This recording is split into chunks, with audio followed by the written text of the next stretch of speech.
Sénateurs et sénatrices, bonsoir à tout le monde. Très heureux de vous retrouver. C'est un honneur pour moi, sincèrement, je dis la vérité, de vous retrouver pendant ces moments, ces périodes très difficiles pour notre pays. Notre pays traverse des moments de turpitude. Vraiment, je vous dis la vérité. Et cela même prouve que c'est quel genre de dirigeants que nous avons à la tête. Et c'est pour moi ce qu'on appelle un baptême de feu pour jauger, si je peux me permettre, voir si réellement ce sont des leaders ou quoi. Vous-même, vous avez la solution dans tout ce que nous faisons. Très chers amis, nous allons vraiment commenter l'actualité est nationale, internationale et partout.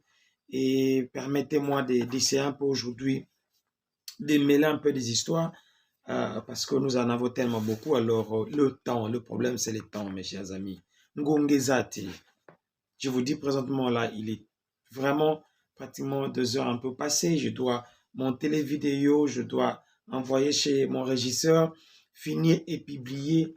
Et demain, je dois aller au travail. Mais mes sénateurs viennent en premier. Je dois parler avec vous. Très chers sénateurs, il y a des questions qu'on doit se poser, sincèrement. Il y a sincèrement, beaucoup de questions. Et parmi les questions, est-ce que le Congo est gouverné? Le Congo est dirigé? Nous avons une opposition, nous avons un gouvernement, nous avons une première ministre ou nous avons un président. Ces genres de questions, on se les pose. Beaucoup d'entre vous ne seront pas d'accord avec moi, comme d'habitude. Je respecte et je comprends, même si vous ne respectez pas mon point de vue, mais je vous comprends. Vous êtes habitués à MPR, le parti unique, que nous tous nous devons regarder de la même direction. Malheureusement, nous ne sommes plus dans ces temps-là. Nous sommes dans une république démocratique du Congo. Ça veut dire mon opinion, l'opinion de ma femme ou de mes enfants compte aussi. Je ne dois pas essayer de radicaliser les choses où nous devons. Parce que présentement là, beaucoup d'entre vous passent à la télé, des messages sur WhatsApp. Nous devons, écoutez bien, nous devons soutenir le président de la République, nous devons soutenir le FARDC, nous devons soutenir le Congo, nous devons être solidaires. Ceux qui ne parlent pas le même langage que vous, ce sont des ennemis, des étrangers. Je vis une vidéo qui m'a fait tellement mal, où on arrête des gens au Congo, à Kinshasa précisément, 2 fois ce sont des innocents. Tout le monde est suspecté de parler avec le Rwanda. Mais Nzambe d'abord moi, comment est-ce que le Rwanda a pris dans une valeur inconsidérable dans les sphères congolaises? Comment les gens ne peuvent plus parler autre chose que le Rwanda? Rwanda Saliboye, Rwanda Azaboye, Rwanda espionné. Donc ça veut dire, cela explique que non, nous n'avons pas un gouvernement, nous n'avons pas un président, nous n'avons pas une armée, une police. Donc nous n'avons absolument rien. Rien, je vous dis, nous n'avons absolument rien. Parce que si nous avions un président, il n'allait pas commencer à se plaindre à tout moment, accuser les autres. Il allait s'asseoir et commencer à dire, écoutez, les trains de vie qu'il a réduit des autres, mais il devait d'abord commencer par lui-même, réduire son train de vie, réduire le train de vie de ses conseillers et sa première dame et tout ça. Et ses premières dames, entre parenthèses, et avant de faire chez les autres. Si on avait un premier ministre ou une première ministre, je ne sais même pas, dois-je dire la première ou bien le premier ministre, parce que sincèrement, il y a une cacophonie totale chez nous au Congo. On ne sait pas qui dirige le gouvernement, qui ne le dirige pas. Elle allait monter au créneau et prendre les choses en main. Qu'on se le dise, Félix n'est pas le chef du gouvernement. Il est le chef de l'État, mais il n'est pas le chef du gouvernement. Aujourd'hui, si on doit accuser ces ministres de la Défense qui fait le plagiat, si on doit condamner Madame Judith, parce que c'est elle qui a eu les civils de tous les ministres. C'est elle qui a accepté qu'on lui impose des ministres. Nous n'avons pas une armée. Une armée qui est en pleine guerre et qui fait des selfies, qui fait des vidéos. Pensez-vous que ces gens-là vont être concentrés? L'ennemi, ça c'est le smartphone, les smartphones, Android, facile à traquer, facile à décrypter et facile à pirater. Mais en pleine brousse, en pleine guerre, vous avez votre smartphone en train d'envoyer des messages au Congo, à Kinshasa plutôt, aux amis, et ceci et cela.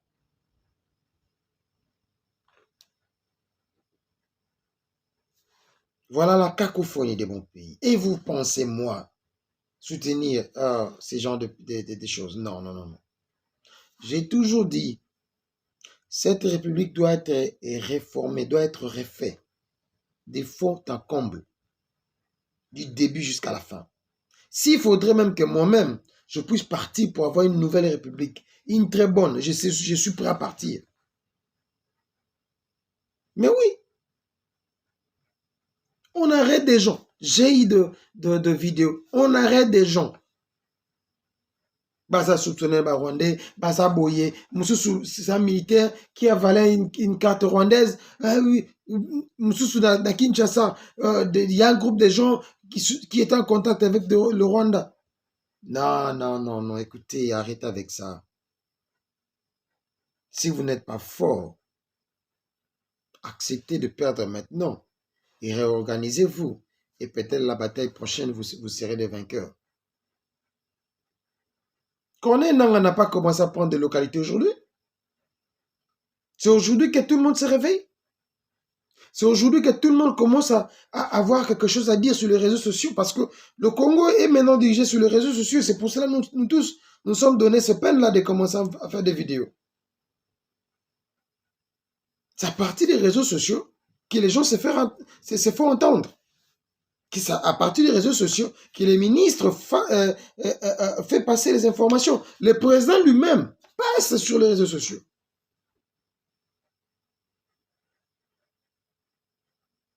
Maintenant, qu'est-ce que vous voulez d'autre?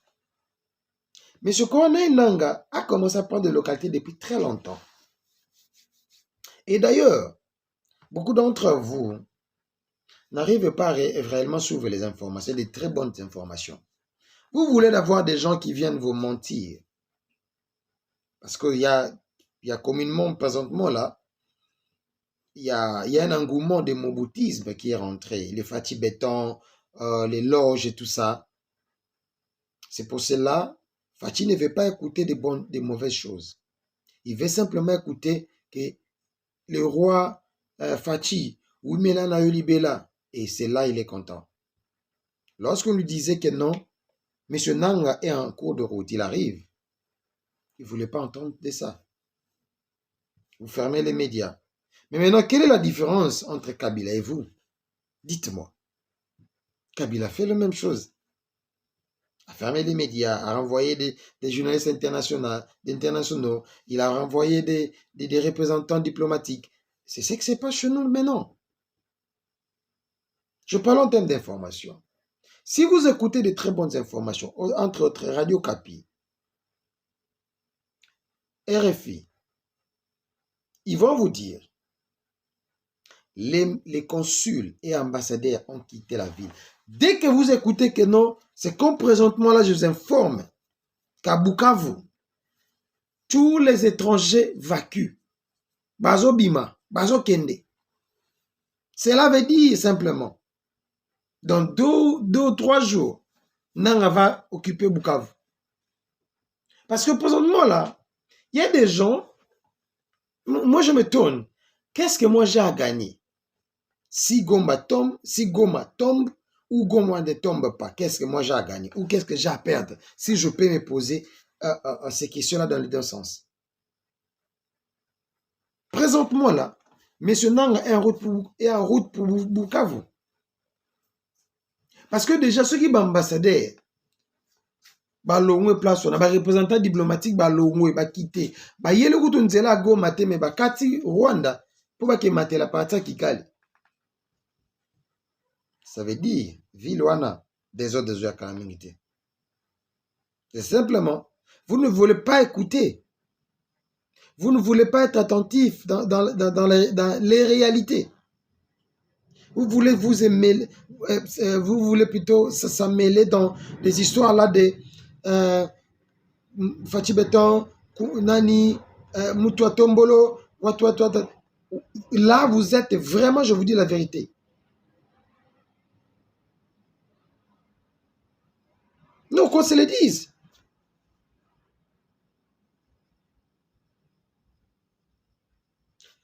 J'ai dit la semaine passée, parce qu'aujourd'hui c'est lundi, la semaine passée j'avais dit ceci. Écoutez-moi très bien. Nanga, c'est pas un novice. C'est quelqu'un qui a été très bien préparé. Vous savez, Nanga, c'est parmi les rares présidents de la CENI qui avait une unité de formation, une unité militaire de protection rapprochée unique. Nanga, à l'époque, était parmi les gens les mieux protégés de la République. Si pas le deuxième, le troisième.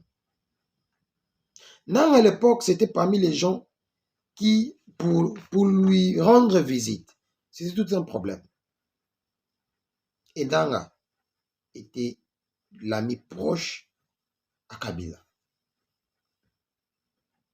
Pour ceux qui ne le savent pas, occuper le poste du président du Sénat, du CNI, désolé, cela lui donne la cartographie du Congo, le point stratégique du Congo, le nombre des habitants par kilomètre carré du Congo, les localités. Donc, on lui donne en général quelque chose que même le président lui-même ne maîtrise pas. Parce qu'il est briefé par seconde par tout ce qui se passe. Alors, Nanga aussi, par rapport à ces postes-là, si vous regardez, si vous constatez, Malumalu, Mulunda, Nanga, Kadima, ce sont des gens qui ont quelque chose en commun. Ils n'ont peur de rien. Ah, Bosutuki, ce sont des gens qui n'ont peur de rien, qui ne reculent devant rien, qui ne se font influencer d'aucune voie. Beaucoup d'entre vous connaissent Malumalu. Beaucoup d'entre vous connaissent Mulunda, connaissent notre seigneur de guerre maintenant, Nanga et Kadima. Quelle pression Malumalu n'a pas eu en 2006? Dites-moi, vous savez. En 2013, en 2018 et en 2023, tous ces présidents-là ont eu des pressions, mais n'ont pas cédé. Parce qu'ils ont des mentales forts. Et cela était parmi les éléments qui ont permis à Nanga de prendre des armes. Parce qu'il connaît le Congo. Il a la cartographie du Congo. Il avait les relations. Bon, même si en soi, il y a des minéraux là-dedans et tout ça, mais déjà Nanga était formé. Il n'était pas quelqu'un de la rue comme ça, réveillé un bon matin, comme ça, il prend des armes. Non. La rébellion, en réalité, ne se passe pas comme ça. Sorry. La rébellion, en réalité, ne se passe pas comme ça. La rébellion, c'est quelque chose qui se prépare. C'est-à-dire, il a pris le temps. Il connaît les aboutissants, les tenants plutôt, et les aboutissants de cette rébellion. Je parle maintenant du Rwanda. Je partage juste les informations que j'ai. Le Rwanda avait commencé depuis longtemps d'encercler le Congo, la RDC, sans que nous, qu'on le sache. Sans que nous, on se met même en tête que non, on a un voisin dangereux. C'est simplement, au moment où nous, on était occupés dans le Jibewera de la foire, on était occupés dans la Bercy, on était busy dans la Zénith, la double Zénith. Le Rwandais est préparé comment est-ce qu'ils peuvent créer des mécanismes spéciaux pour venir piller dès l'intérieur, piller de l'extérieur les richesses du Congo. Pour ceux qui ne savent pas, les Rwandais ont des terres Namboko ni Mozambique. Comme bientôt là, ko Bengana Bango. Je vais arriver. Les Rwandais avaient des terres en Tanzanie. On les avait chassés. Les Rwandais ont des terres en Centrafrique, juste chez nous, là, chez nous au nord. Ils ont des terres chez nous en face ici, chez le Brazzavillois. Et ils ont de très bonnes relations avec des Angolais où ils ont une base secrète.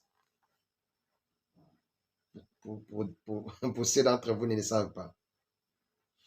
Le Rwanda, en fait, utilise la technique américaine. Parce que Kagame était de la CIA, il a été relais par la CIA, donc il connaît très bien les Américains, comment ils fonctionnent. Les Américains, ils fonctionnent comment? L'ennemi potentiel, il met des bases tout autour de cet ennemi-là. Au cas où il y a des problèmes, on peut vous attaquer à travers ces bases-là sans même qu'ils puissent quitter Kigali. Ces terres-là qui sont occupées ou les Rwandais achetés, entre parenthèses, avec le principe de l'agriculture ou carrément avec, comment on appelle ça encore, raison de l'agriculture, en réalité, ce n'est pas ça. Il exige au pays d'avoir des titres de propriété. Le titre de propriété donne les terres à la personne qui détient le titre. Donc, un jour, vous verrez des Rwandais. Là, je m'adresse à nos frères du Congo-Brazzaville et du Centrafrique. Un jour, vous verrez des Rwandais venir déclarer leur terre. Je vois au Congo-Brazzaville. Ils viendront déclarer les terres au Centrafrique. Et vous n'aurez rien à dire parce que ces terres-là, ils ont pris en bonne et due forme. C'est qu'ils ont échoué chez nous. Ils ont échoué chez nous. Et ceux qui font l'agriculture dans toutes ces terres-là, ce ne sont pas des civils, ce sont des militaires. C'est la même chose que la Chine fait. La Chine, lorsqu'ils envoient une coopération chinoise, je ne sais pas moi, congolaise ou quoi, il envoie 2 catégories de personnes. Il envoie, ou 3 catégories si je peux me permettre. Il envoie des ingénieurs, il envoie des militaires, il envoie des prisonniers. Pourquoi? Parce que les ingénieurs sont là pour essayer de briefer le militaire. Entre autres, il y a aussi des ingénieurs dans l'armée, dans leur armée. Mais il y a des ingénieurs civils. Ils envoient des militaires, pourquoi? Parce que les militaires, ils jouent 2 rôles. Ils surveillent les travailleurs qui sont des prisonniers et en même temps, ils surveillent le pays au cas où le pays veut se rebeller. Ou carrément veulent entrer en contact avec l'ennemi de la Chine.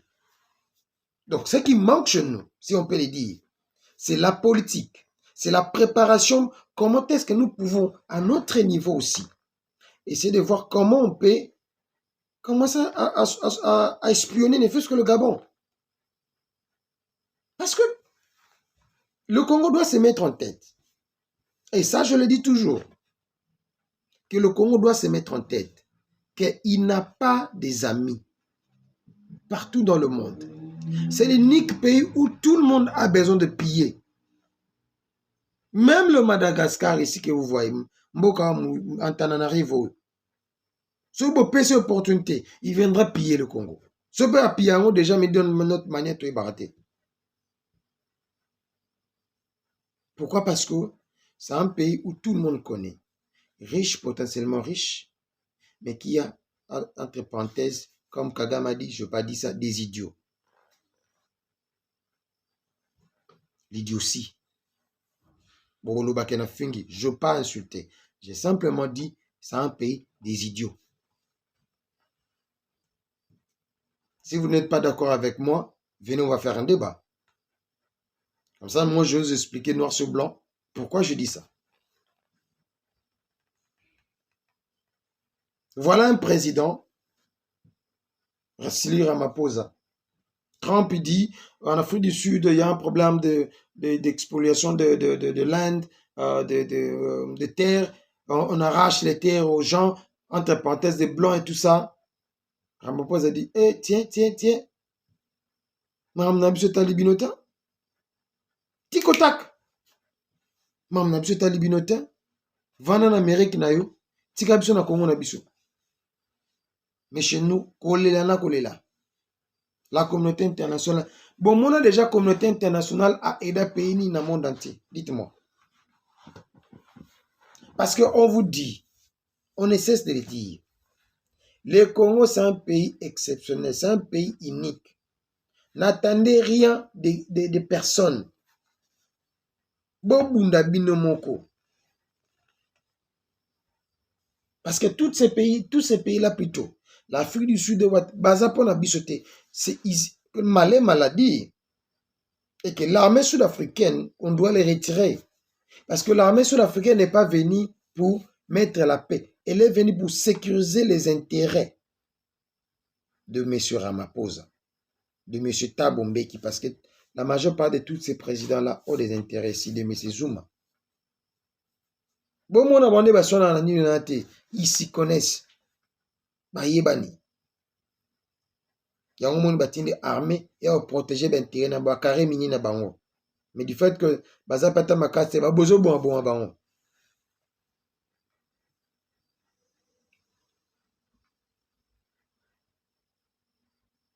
Très chers amis, c'est maintenant le moment d'ouvrir les yeux pour notre pays et commencer à se poser des questions.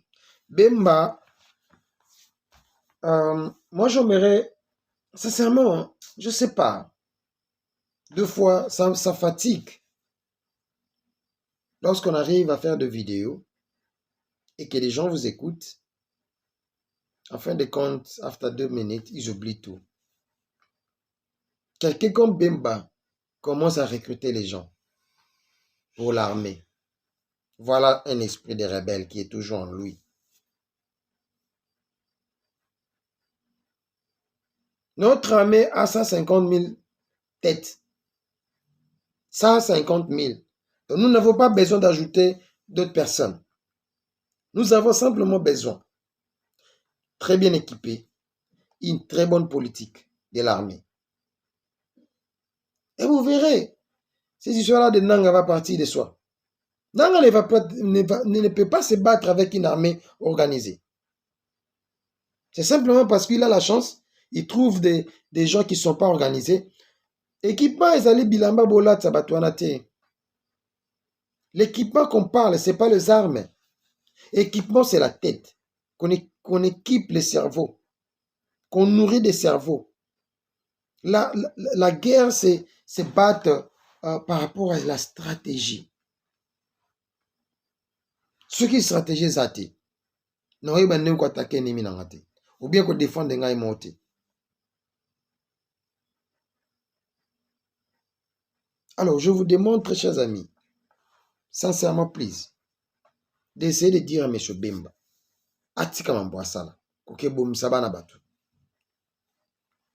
Défendre la patrie ne nécessite simplement pas que Bunda. Le patriotisme, c'est pas faire la rébellion. Tellement nous avons un pays où il y a plus d'illettrés, où les gens ne comprennent pas les concepts, et c'est facile d'être, disons, berné ou carrément emporté comme de l'air. On peut défendre la patrie, comme moi je le fais maintenant là. J'ai toujours dit, j'aime le Congo plus que tout. Donc pour moi, Fatih Béton, on a intérêt à Congo, non, il doit partir. Félix doit partir. Nous avons un bon président à la tête de ce pays-là. Toutes ces histoires-là de 1-23, de soi, et que Yango Moko, négociation. Ils viennent demander la négociation parce que nous n'avons pas quelqu'un qui les dit de vérité en face, qui fait voir noir sur blanc, sur principe, sur base de tout que vous n'avez pas droit. Un Congolais comme moi ne peut pas, désolé, ne peut pas commencer à dire un exemple. Je suis Moteke, notre tribu est marginalisée, alors il faut tout ça là. Non, non. Il y a plusieurs mécanismes qui sont là pour aider les tribus, les communautés, protéger. Ce n'est pas prendre des armes ou aller combattre une autre communauté, non. Un bon président dans notre pays, on va construire un grand muraille à l'est. Prendre la base, la majeure partie, plus de 100 000 militaires tout au long de notre frontière. C'est ce que le Rwanda fait. Le Rwanda a mis une très grande base dans nos frontières, maritimes comme routières. Boto kota Rwanda, Gisenyi, Boke kota. Boke kota. Un pays des sentimentalistes. Fatih Bétan, Seigneur. Seigneur. Ça fait tellement mal. Na biloko tozoka chaque jour. Oh nini bosami et matibo et kitibo. C'est quel genre de pays oh tozo nga to légué pour na banana bisolobi. Vous avez pensé à ça? Vous avez pensé que non, tout doit se faire maintenant parce que demain c'est trop tard. Vous ne connaissez pas ce principe-là. Demain c'est trop tard. Gome est parti. Bientôt Boufka va partir.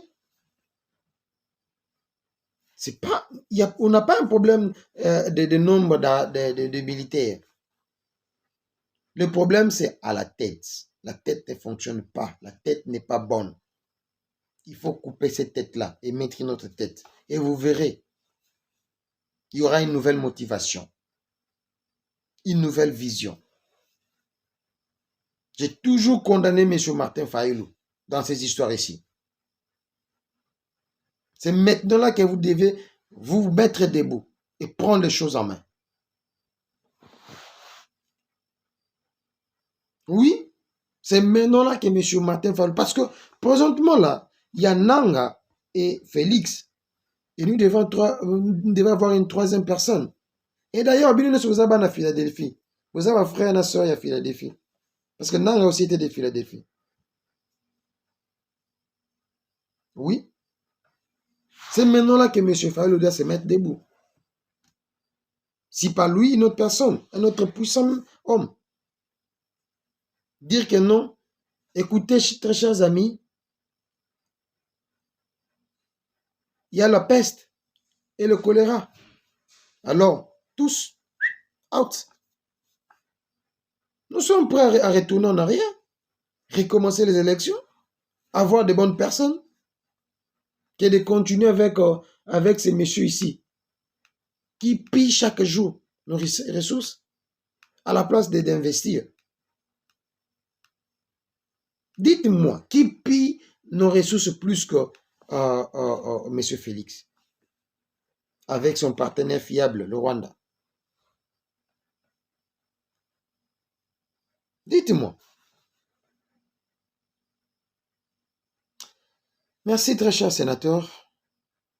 J'avais une information ici, mais malheureusement, je dois d'abord la vérifier. Si elle est bonne, si elle est véridique. Et après, je pense que je vais passer vous le dire. Parce que c'est M. Nanga que vous voyez, c'est un monsieur très dangereux. Très, très, très dangereux.